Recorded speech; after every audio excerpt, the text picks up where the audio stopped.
Basically, my understanding is if you have kids, you should be choosing who will take your kids if you and your partner, if you have a partner, die.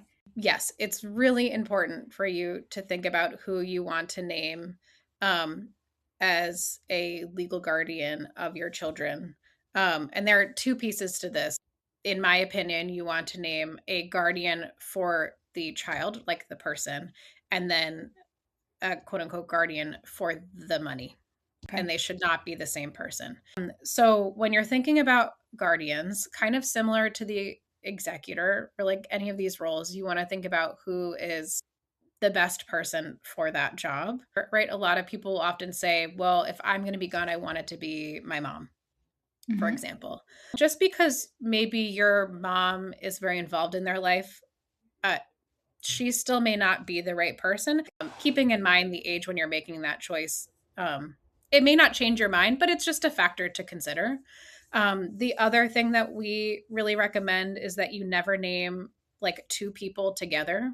Like, so maybe, like, for example, my cousin and his wife are the people that we have chosen as the guardian, potential guardian for my daughter. They might get divorced. Hmm.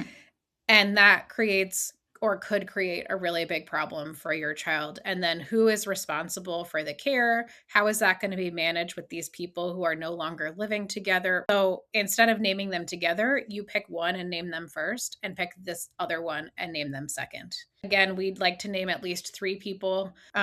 You also want to name trustees. And those would be the people responsible for the money. And those should be, if possible, those should be different people. Having a trustee to be responsible, again, it's like the belt and suspenders. You've just built in another person to kind of keep some checks and balances, and you can dictate in your will, kind of what the terms of that trust would be, how what they can spend the money on. So you get to decide how much discretion they have with how the money can be spent.